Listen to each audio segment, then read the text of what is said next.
You've got a big new advance in your strategy about commercial real estate down there. Talk to us about One Brickell City Center.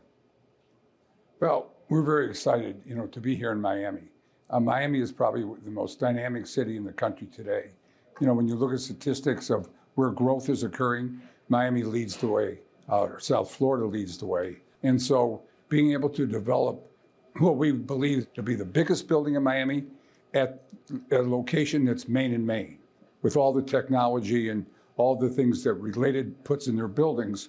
And I think, people were looking to be a tenant in a Related building today, as evidenced by our success in New York and Hudson Yards, which really continues to grow as well. Now, obviously, you're very big in West Palm Beach. This is Miami we're talking about now. How does it fit into your long-term strategy? What comes next?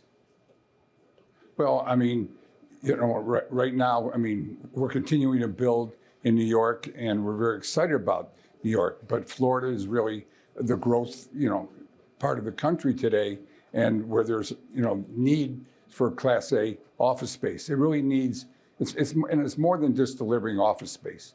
It's really, building communities, building cities, and making sure that those cities have the hospitals, bringing schools, and all the amenities that new tenants want in relocating to Florida. Has the situation with interest rates slowed you down at all? You talked about Hudson Yards in New York. You've got development down in South Florida. We had somebody actually who knows something about commercial real estate on Bloomberg recently, Josh Friedman, who said there's some carnage going on in parts of commercial real estate. Are you experiencing carnage? No, we're not experiencing carnage. As a matter of fact, tenants today are looking to find Class A office buildings that are new, that embody all the latest in technology, and where people want to work. It's really the Class B buildings where the carnage will take place. So how is Hudson Yards going? Are you having problems with people pulling back on Hudson Yards? No, just the opposite. We are really experiencing a lot of activity at Hudson Yards. Corporations looking to grow, relocate there, because we really offer a very unique type of product. We're part of a mixed-use product where restaurants, it's very safe, it's easy to get to, and the buildings are the highest quality in New York City.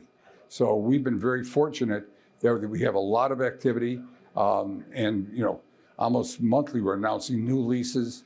We've done over 11 million square feet already in a short period of time. When you look back at it, we started Hudson Yards, before we even finished it, and it was built what was considered a wasteland, and we are now, before we opened up, I should say, we were getting the highest rents in New York City. So it's really, an area that attracts the best of the tenants, because that's where their employees want to work. Stephen, let me ask the question the other way around. Valuations on a lot of these properties are coming down because of the interest rates and some of the tightening of credit. Does that present an opportunity for you Related? Are there buying opportunities right now as some of the prices are coming down? Well, today I'm sure the prices are coming down dramatically. It was advertised, last week, a large office building in San Francisco was trying to be sold at 80% of its former value.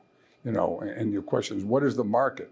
Once a building is kind of not considered worthy of tenants wanting to be there, what is the value? They don't really convert well to residential. So you're going to see a lot of carnage in Class A, older Class A buildings, as well as the Class B market.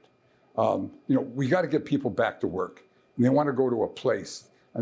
Today I believe that corporations are going to insist it's a question of time till they have people working at least 4 days a week.